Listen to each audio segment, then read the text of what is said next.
abogado Alberto Mayol. Nos vamos rápidamente con él para conversar sobre su libro que, a ver si tengo el prólogo aquí. Por favor, léelo porque es de verdad Piñera Porno. Dale, Clímax y caída de la obscenidad neoliberal. Señora, ¿usted podría ayudarme leyendo este prólogo que está muy bueno? Dice, este libro no es una investigación, es una reflexión sobre el pornográfico presente de nuestra decadencia. Me encanta. Esta época tiene el símbolo de Sebastián Piñera, que es el nombre que resume todo el proceso. Es el asesino, es el asesinado, su nombre es la promesa de una época, su nombre es la decepción de una época.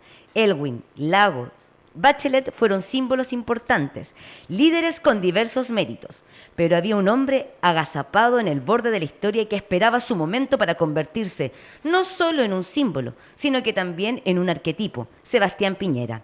Sebastián Piñera Echenique, hijo ilegítimo de la derecha, hijo ilegítimo del empresariado, un genio en situarse donde ganar, un acelerador de partículas capaz de generar a su paso bombas atómicas en la sociedad, un Michael Corleone para el crecimiento, un Fredo Corleone para la estabilización, genio y estúpido, pero siempre banal. Antes sencillo que muerto, el gran sujeto histórico de estos 30 años es el millonario exitoso. Él, el hombre que se hizo a sí mismo, que triunfó, que conoció la gloria en la forma en que la comprendemos en Chile. El dinero ilimitado, que todo lo compra, que conduce por cualquier camino, que todo lo puede. Por supuesto, arquetipos de la obscenidad nuestra, que cada día hay muchos.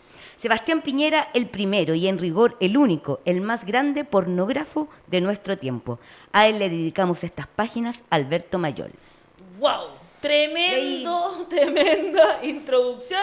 Oye, pero me llegó a dar hasta calor, Alberto. De solo leerla, hijo mío. Perdón. Bienvenido, muchas gracias por estar esta mañana chilena, digamos, conectado aquí con la voz de los que sobran. ¿Cómo estás, Alberto? Tanto tiempo que no te veíamos. Sí, ¿qué tal? ¿Cómo están? Un gusto saludarles.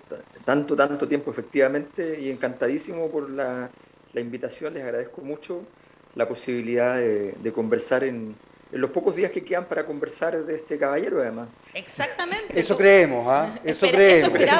Eso creemos. Bueno, pueden pasar muchas cosas después. Exactamente. Como dices tú aquí, se queda agazapado ahí esperando el momento para volver a entrar. O escondido también, porque también algo de eso hay. O sea, también tienen mucho temor a lo que pueda ocurrir en tribunales internacionales, cosas así. O sea, Me parece que debería tener ese miedo. Vamos al tiro al concepto de pornográfico utilizado y mezclado, cruzado justamente con la política. Porno, ¿no es cierto? Piñera Porno, clímax y caída de la élite neoliberal, que esperamos que así sea, digamos. Todavía tienen harta voz en los medios de comunicación tradicionales. Pero, ¿por qué usar el concepto de porno ligado a la política? ¿Qué significa eso, Alberto? a ver, básicamente la pornografía es la pérdida de la situación erótica, ¿no? Es la pérdida de la mediación, es la inmediatez del objetivo último y es la pérdida de todo sentido de articulación de ese objetivo con el resto de la experiencia social. También es la transparencia absoluta, es decir, es la falta de comprensión de que hay algo más que lo simplemente directo, aquello que está sobre la mesa. Y algo pasa con una cierta forma de ver la sociedad que solo ve lo que está sobre la mesa. Por ejemplo, Sebastián Piñera es una persona que ama las encuestas y pide encuestas permanentemente. Y las podría pedir todos los días si se pudieran hacer encuestas todos los días. Claro. Y estaría dispuesto a pagarlo, cosa que no es habitual en él. Y efectivamente él quiere saber qué es lo que está pasando. Pero lo que está pasando para él es lo visible. Y no hay nada más que esté pasando. Y las sociedades no son así, las personas no son así. Las sociedades tienen fenómenos invisibles. Por de pronto, el malestar social no es visible de manera explícita, se te acumula sordamente, aparece en forma de una emanación visible, pero luego se reduce y todos dicen, se pasó. Acabó la fiebre, se acabó la enfermedad, por tanto, no existía. Y no, resulta que sigue existiendo, escondido en los rincones de las habitaciones, el malestar esperando su momento para estallar a la magnitud de su acumulación, al nivel de combustible que esté acumulando. Y eso Piñera no lo entiende, no lo entienden las empresas en Chile, no lo comprenden. O sea, yo me acuerdo haber conversado con empresarios hace años atrás que decían, no, pero es que tal proyecto sí va a funcionar porque tal cosa. Yo decía, no va a funcionar porque ya quedó claro que no va a funcionar, que no hay condiciones sociales para que funcione, olvídenlo.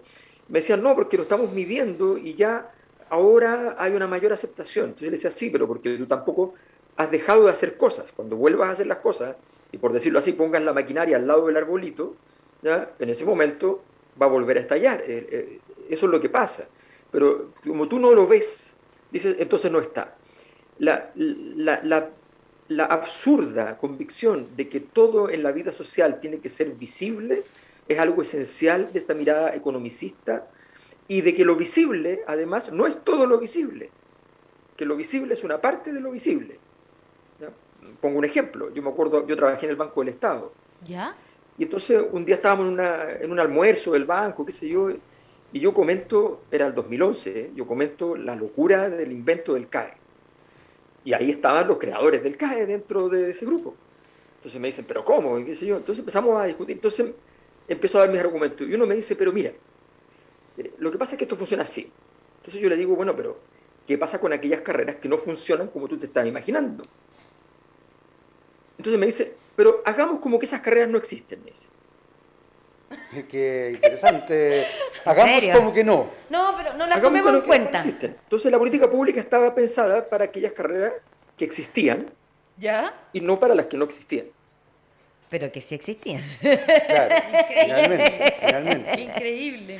Alberto, yo quiero tomar dos elementos que acabas de mencionar que me parecen muy relevantes y muy importantes. Por un lado, se ha desarrollado en varias teorías la idea de esta construcción desde el hipercapitalismo de un mundo sin significado, que tiene un poco que ver con esto que tú estás planteando. Y por otro lado, mencionaste, para explicarnos un poco la pornopolítica, la ausencia de erotismo, que me parece que es muy interesante esa idea, porque finalmente el erotismo no solamente tiene que ver con lo sexual, sino que tiene que ver con lo vital.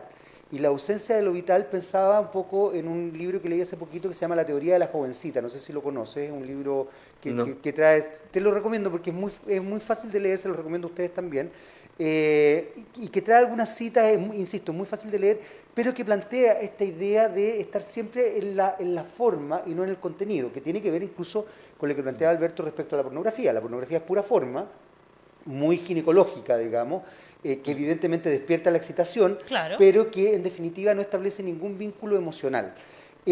¿Cómo ves tú esta situación que yo tengo la sensación que no ha variado? Nosotros estamos todavía en una dinámica formal, en una dinámica pornográfica, donde en definitiva la sociedad, más allá de lo arquetípico piñerista, y por eso también te decía, no sabemos si es que va a salir esta figura vista en Piñera o en otras, pero lo que nosotros estamos viendo es que seguimos en la construcción de un rockstar, de un imaginario más bien propio de lo que planteaba Debord en la sociedad del espectáculo, de un imaginario espectacularizante, que finalmente es tremendamente complejo, porque no nos permite empezar a ver el mundo, como tú bien lo explicaste, con todas las variables y las profundidades que el mundo tiene.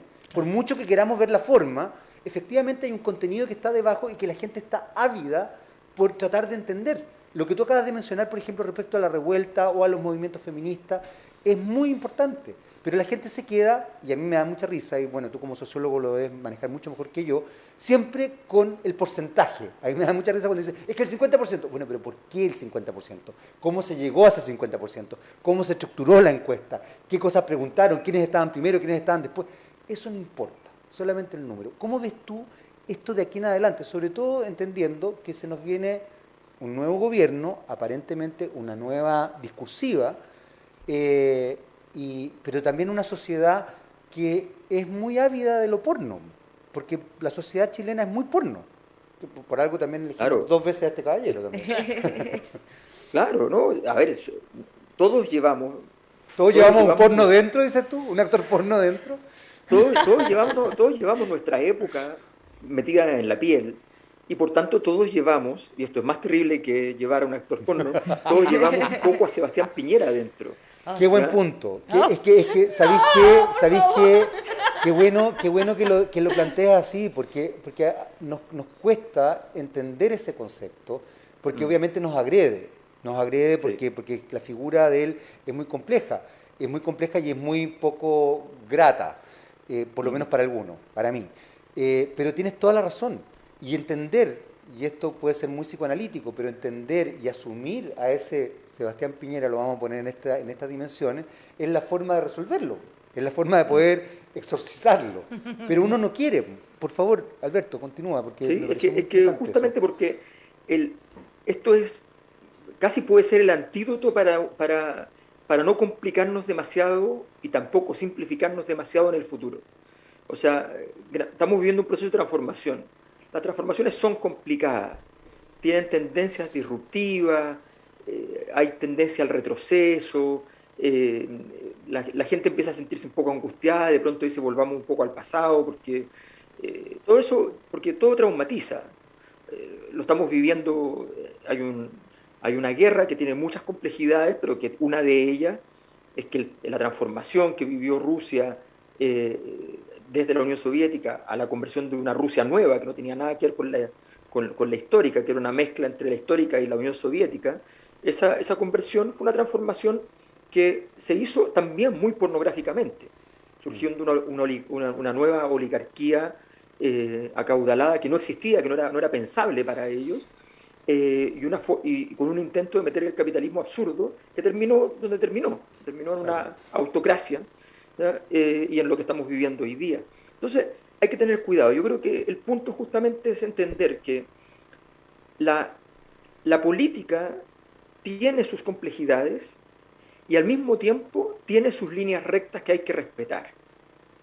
Y yo creo que la complejidad significa que efectivamente no podemos restarnos de tratar los temas con cierta complejidad. No nos puede ocurrir que aquellos que están defendiendo las transformaciones digan, mira, en realidad esta transformación es fácil. No es verdad. Ninguna transformación es fácil. Y le tenemos que solicitar, tenemos que invitar y solicitar el permiso a la sociedad para decirle, ¿sabe qué? Hay ideas nuevas que tenemos que inscribir para que Chile llegue a ser un país desarrollado y no con crecimiento. Exacto. Desarrollado, que tenga calidad de vida, que tenga respeto por las otras personas. Tenemos que llegar a eso, ¿ya? Y confíe en aquello, porque la gente de los sectores populares te dice, que usted cree en esas cosas, le falta calle. Entonces tienes que tener una capacidad de respuesta. Claro, te dice, sí. usted me está hablando tonterías, o sea... Sí, te mandan rápidamente a tomármelo con vino, es una cosa impresionante. Claro, o sea, ¿qué le pasa a usted que cree que la otra gente que está aquí no es amenazante? ¿Ya? Y entonces empieza una discusión que te saca del foco y tú tienes que ser capaz de volver a eso. Y al mismo tiempo tienes que describir una línea recta.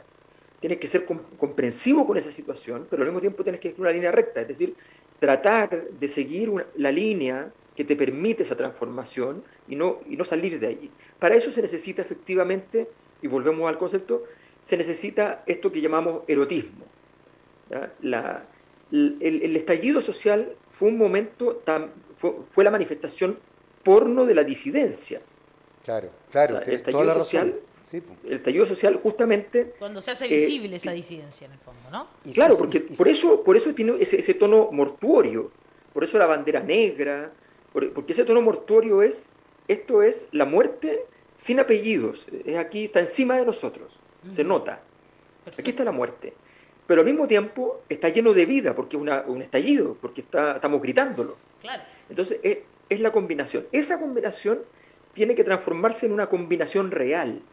¿Ya? No una parte con vida y una parte con muerte, sino que las dos cosas juntas. La vida es así, es vida con muerte, y tenemos que articularlo. Ese es el gran desafío de las transformaciones, y de alguna manera, irónica, el ejemplo de Sebastián Piñera nos sirve para hacerlo, por lo contrario, pero nos sirve.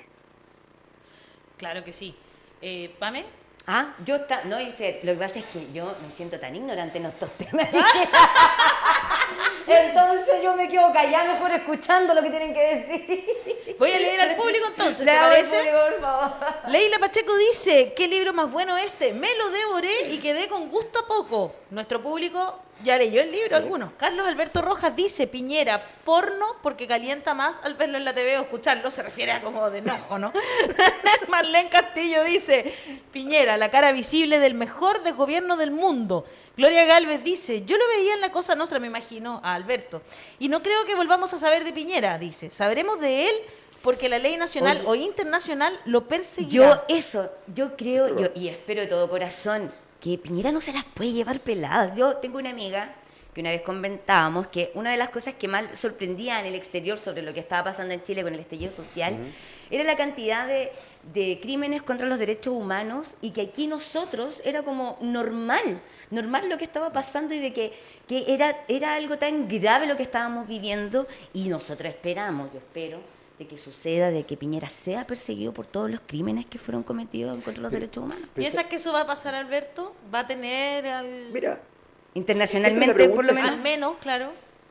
sí, la pregunta siempre es si están las condiciones políticas para eso, y eso le abre una posibilidad. Yo creo que sí, porque básicamente Piñera, vamos a decirlo así, es el peor administrador de la historia del poder de la derecha. Y la gente de derecha, ¿ya? No le gustan los malos administradores, y cuando los despiden con escarnio, a menos que tengan algo guardado que pueda, claro, que los proteja, digamos. Claro, pero efectivamente él destruyó todo. O sea, no fue la izquierda la que destruyó las AFP, la que destruyó el modelo, la que cambió la Constitución, fue él. O sea, a mí me recordaba mucho, está en el libro, el Club de la Pelea. O sea, el tipo está volando por todo el país buscando cuál es el tipo que hizo el estallido social. Literal, esto es literal, esto es verdad.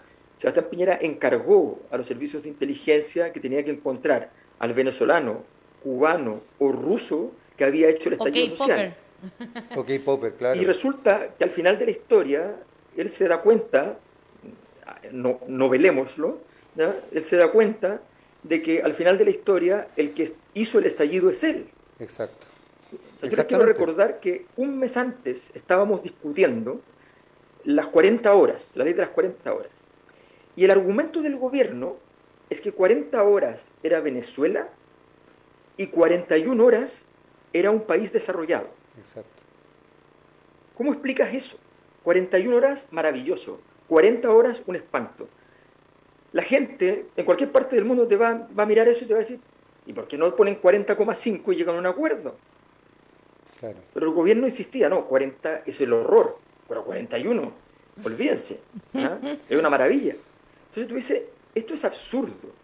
Eso es lo que está detrás. Bueno, este personaje lo más probable es que, abandonado de su base, por eso en los últimos meses, si ustedes se fijan, él hizo muchos favores a Sanhattan. Sí, tienes toda la razón, de hecho. Porque él quiere que lo protejan después, pero la verdad es que ellos son tan empresarios como él, y agradecerán los favores mientras se los hizo, y cuando ya viene otra época, y no hay que mancharse las manos por lo que hizo él, quedará allí.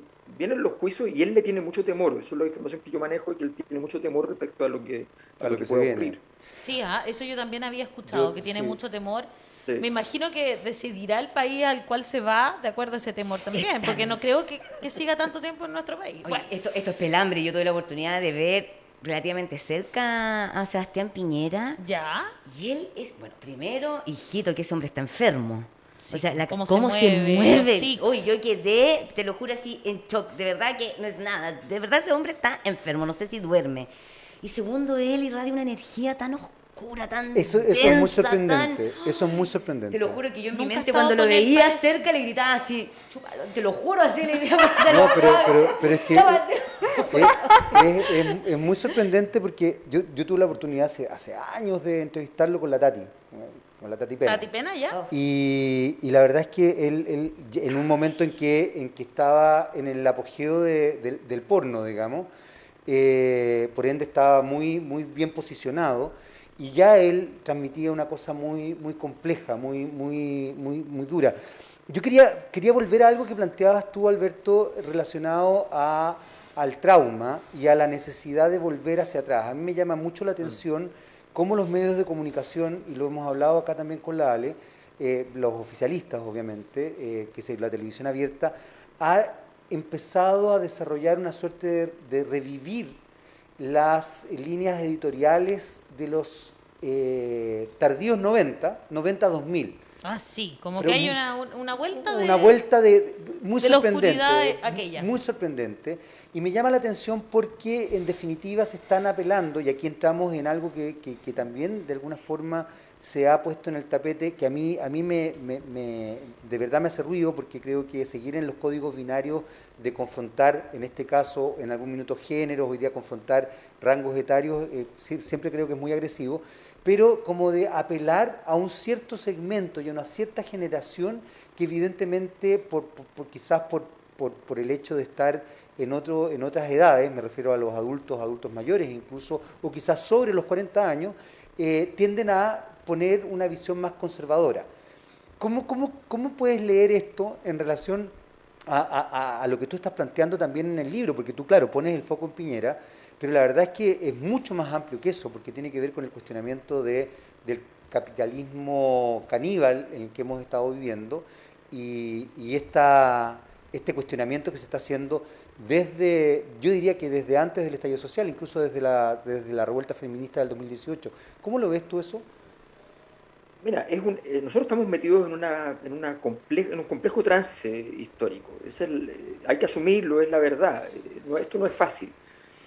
De alguna manera, el nuevo gobierno, el de Gabriel Boric, si es que alcanza a ser ojalá que sea lo más rápido posible, y los siguientes están llamados a conquistar una cosa que ni siquiera tiene que ver con lo que se ha prometido y se ha dicho, que es una cosa diferente, que es lograr resolver las antinomias. Las sociedades viven mal con contradicciones internas, Exacto. con contradicciones existenciales de la sociedad. Una cosa es que consideremos que hay contradicciones en la sociedad porque lo que me conviene a mí no te conviene a ti, pero otra cosa distinta es que consideremos que hay contradicciones en las cuales sencillamente no podemos resolverlas porque son contradicciones existenciales, conceptuales.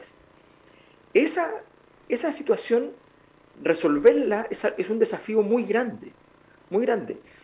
Yo confío mucho en la capacidad de hacer política. Creo que esa es la clave normalmente. Creo que, por ejemplo, entrar en esto de las disputas comunicacionales, creo que es un error. Siempre hay que tener habilidades comunicacionales, o sea, es obvio, pero el corazón del trabajo que viene es un trabajo para Chile, es un trabajo político. Para darle sostenibilidad, por ejemplo, a la nueva Constitución, tiene que haber un pilar político que lo sostenga, porque si no, no se va a sostener en el tiempo. Ganando el plebiscito, incluso eso, comillas, da lo mismo. Si no hay triunfo en el plebiscito, no hay ningún pilar, por supuesto. Pero el pilar político tiene que existir. Ese pilar político está hecho de una visión de mundo, de un concepto y de una certeza, pero además de la capacidad de internalizar incluso cosas que son opuestas cuando ya las has logrado superar, no porque las internalizas para promediarlas con lo tuyo. Me explico. Voy a poner un ejemplo súper didáctico. Chile hoy día tiene que afrontar este nuevo desafío. Y mucha gente te va a decir con mucha razón, ok, yo los entiendo porque también me siento mal, pero me llama la atención porque no puedo negar que los últimos 20 o 30 años de Chile son los más prósperos de su historia. Y no se puede negar. Entonces, ¿cómo lo hacemos?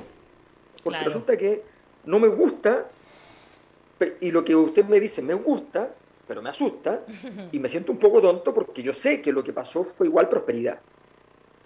Entonces, esa relación requiere una respuesta. ¿Cuál sería una respuesta política, por ejemplo? El presidente Boric, una persona del gobierno, un ministro, un representante, va y se sienta con el Fondo Monetario Internacional y les dice, miren, ustedes nos prometieron una cosa que no ocurrió y nos ayudaron en una cosa que funcionó para ciertos elementos, para crecimiento económico, para cierta formación de capital, en fin, y no funcionó para otras. Ahora es la hora de hacer las otras cosas. Yo necesito apoyo, necesito créditos blandos, necesito asistencia técnica, necesito lo que ustedes han hecho con muchos países, o sea, Argentina le prestaron plata 3 meses antes que se fuera Macri, 50.000 millones de dólares, ¿ya? Un presupuesto entero de la nación chilena, Claro. entendiendo que no lo van a devolver, porque eso no lo van a devolver, o sea, préstamo de última hora, Claro, o sea, exactamente. o sea, entendiendo. Bueno, se hace todo eso, pero se hace pensando no en que haya plata, se hace pensando en que hay un proceso de transformación de la economía chilena, donde hay complejización de la matriz productiva, se industrializa la minería, se industrializan elementos interesantes, se busca una mirada ecológica, el transporte, se solariza mucho más Chile, en fin, cosas que tengan que ver con el nuevo paradigma. Y bajo ese paradigma, bajo ese triunfo, tú sí puedes decir, hemos logrado que haya valido la pena esos 30 años. Valieron la pena para poder construir esto nuevo. No valieron la pena durante esos 30 años, porque nos dolió, pero ahora valen la pena. Entonces tú resuelves la contradicción. Ese es nuestro camino más beneficioso. No que gane solo una mirada, sino que sencillamente se resuelva la contradicción. Esto lo digo entendiendo que para eso se requiere una complejidad enorme que trabajar, pero es un camino que efectivamente los países que siempre miramos que se desarrollan logran transitarlo. No es del todo cierto que basta con eso, ¿ya? Porque la vida en política es de una complejidad enorme, de repente lo estás haciendo fantástico, vas por el camino correcto y te viene una guerra, te viene una recesión, viene cualquier cosa, se te interrumpe todo, entonces es más complejo. Pero ese tipo de cosas creo que son las que nos van a ayudar a entender, y eso tiene que ver también con comprender que, que la siguiente etapa no es una etapa en la cual, vamos a decirlo así, mientras las élites se dedicaron a rotear en Chile, una élite crecientemente ignorante, crecientemente incapacitada, ¿ya? Donde ahora llegaban a las élites políticas los hijos menos capacitados de los empresarios y de los ricos, y los más capacitados iban a la empresa, ¿ya? Bueno, pero esas élites que se dedicaban a rotear como su gran símbolo de prestigio, ya no compraban cosas para tener prestigio, roteaban. Claro. Esa élite, no hay que devolverle la misma moneda, hay que devolverle civilización.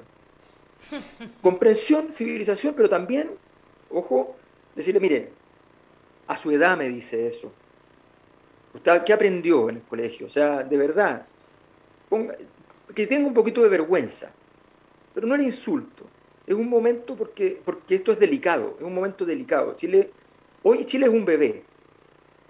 Ya los bebés uno los baña, los cuida, les pone calor. ¿Ya? Hoy Chile es un bebé porque tiene su constitución, hoy día está dentro de la guatita. ¿Ya? Sí. Entonces es muy delicado y hay que trabajarlo muy bien, con mucho cariño, pero no por eso empezar a ponerse como es tan complicado que la constitución sea cortita y no diga nada. No, si las guaguas tienen que tener uñas, tienen que tener pestañas, tienen que tener de todo. Claro. Tienen No hay que quitarle órganos. Claro, sus pulmones se tienen que Desarrollar. que desarrollar. Claro. Yo ya como para ir dándole un cierre a esta conversación, hay dos cosas que pensé que nunca iba a haber en la vida. Bueno, me imagino que esta generación pensamos que no iba a haber muchas cosas porque hemos visto, pero en fin, ¿no? Pero una es la caída del patriarcado, como que tengo una chapita que dice, abrázame hasta que caiga el patriarcado. Y hay como dos gatitos abrazándose, ¿no? Pero en esa constitución que está en la guatita, una de las cosas más interesantes tiene que ver justamente con la paridad y con todo lo que, Sí. lo que está cambiando ahí. Ayer hubo mucho escándalo esta semana por lo del aborto, ¿no? Y la interrupción del embarazo. Pero también dice, en el título del libro, la caída de la obscenidad neoliberal. ¿Veremos el sistema neoliberal caer también? ¿Esta generación lo veremos? Pensé que no Sí. lo íbamos a ver nunca. Pensé que Sí, antes, no sé, tú dices que sí, que va a caer. Sí, sí. A ver, de hecho, lo que pasa es que nosotros estamos viviendo efectivamente grandes transformaciones. Una es que hay una gran dimensión, que es la dimensión que nosotros experimentamos diariamente del patriarcado, que efectivamente se está mutando radicalmente. Las relaciones dentro del hogar, las relaciones dentro de la oficina, las relaciones en el espacio público y en el espacio privado, están adquiriendo nuevas condiciones y efectivamente eso es una extinción del patriarcado en una dimensión de lo social. Hay otras dimensiones de lo social donde el patriarcado no ha muerto, ¿ya? Por ejemplo, hay una resolución patriarcal muy famosa que se llama la guerra, que la Claro. estamos viviendo en este momento, es una Exacto. resolución patriarcal. ¿Ya? La Muy. violencia, una de las definiciones del patriarcado, y desgraciadamente no conocemos otros mecanismos que sean capaces de evitar que esa violencia se imponga como forma de hacer política. Entonces, tenemos que ahora reinventarnos para reinventar un nuevo orden en el cual, o sea, de hecho, hay dos grandes elementos del patriarcado que son más allá de la visión de lo masculino, porque no es solo eso, es la propiedad privada, ¿ya? Que estaba asociado a lo masculino y al primogénito, de hecho, ¿ya? Y la mirada sobre la violencia como forma de resolución del conflicto. Claro. Bueno, esas dos partes están vigentes en todo el mundo, ¿ya? Pero a nivel de nuestra vida cotidiana estamos dando una lucha que la estamos ganando en un tiempo récord. El patriarcado es una cosa que tiene miles de años y nosotros estamos en 50, 60 años logrando, luego de un prólogo de 200 años, por supuesto, de intentos y avances de ciertas personas, muy pocas personas, muy vanguardistas, ¿ya? Estamos logrando llegar a ese lugar, ¿ya? Eso es muy, muy interesante. Si ustedes quieren ver una historia fantástica al respecto, la mamá de la creadora de Frankenstein, de Mary Shelley, ¿Ya? ¿ya? Fue una gran feminista, Exacto. y resulta que su marido, que era un anarquista, escribió un libro elogiándola y todos pensaron que era un libro denostándola, porque no entendían no entendían a qué se refería él cuando la criticaba, porque estaba elogiándola Ay, no, por su no vida conocía libre, esa por su historia, por- quiero conocerla más.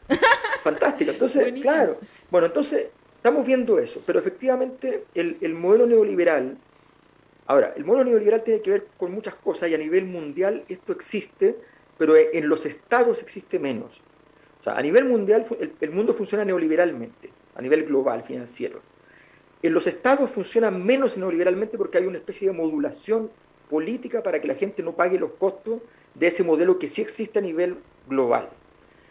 A Chile se le ocurrió la bendita idea de quitarle esa modulación y dejarnos expuestos, en el fondo, ¿ya? Y eso es lo que hizo a Chile el país emblemático del neoliberalismo, Claro. porque lo es en todas partes del mundo. Sí, claro. Si uno pone un ejemplo de neoliberalismo, se va a ser Chile. Entonces, efectivamente, y eso va a cambiar sí o sí, porque en el fondo lo que nace en este nuevo proceso, y es la razón por la que termina ganando el Frente Amplio, es porque nace un proyecto socialdemócrata. Eso es lo que es el proyecto, por eso la gente de izquierda se enoja con el Frente Amplio, la gente de derecha se enoja porque es un proyecto socialdemócrata. Claro. Es centro-izquierda, pero más a la izquierda de lo que se había hecho con la concertación, porque lo de la concertación no era socialdemócrata, era eso que se llama economía social de mercado, que tiene otro nombre técnico que se llama ordoliberalismo, que es una cosa más parecida a la Alemania de Merkel, por decirlo así. Perfecto. Bueno, entonces eso es lo que están haciendo, y eso no es neoliberalismo. En socialdemocracia ya se anula el neoliberalismo. El ordoliberalismo sí todavía es neoliberalismo, y en cambio la socialdemocracia ya no lo es. Entonces vamos a dejar de tener eso en un periodo de tiempo, si es que efectivamente el proceso sigue el camino que está llevando consistentemente, con algunas cosas raras entre medio, pero muy poquititas, pero consistentemente va en esa dirección. Y es probable entonces que en pocos años podamos ver, ya cuando las legislaciones se normalicen, a partir de la nueva constitución, podamos ver efectivamente un funcionamiento no neoliberal en muchos de los aspectos. Todos los países tienen algún aspecto neoliberal, digámoslo claramente, no todo se va a extinguir, ¿ya? Incluso, lo digo yo, sería un poco absurdo extinguirlo todo, incluso voy más lejos.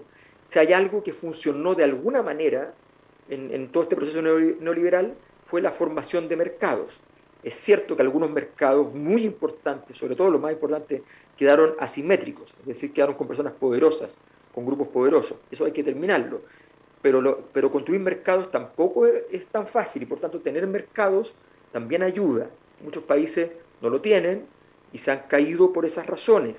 Entonces hay que entender que también hay cosas que uno puede aprender de lo que pasó y que te pueden servir incluso, ¿ya? Por decirlo así, Lenin cuando hizo la Revolución Rusa dijo, bueno, pero a mí del capitalismo me sirve la contabilidad, me sirve los trenes y me sirve el telégrafo. No tengo ningún problema con eso. Me lo llevo. No voy a decir, no, los trenes son capitalistas, váyanse. Claro. Entonces, ese es un pragmatismo fundamental para el proceso que viene. Me encanta lo que estamos conversando.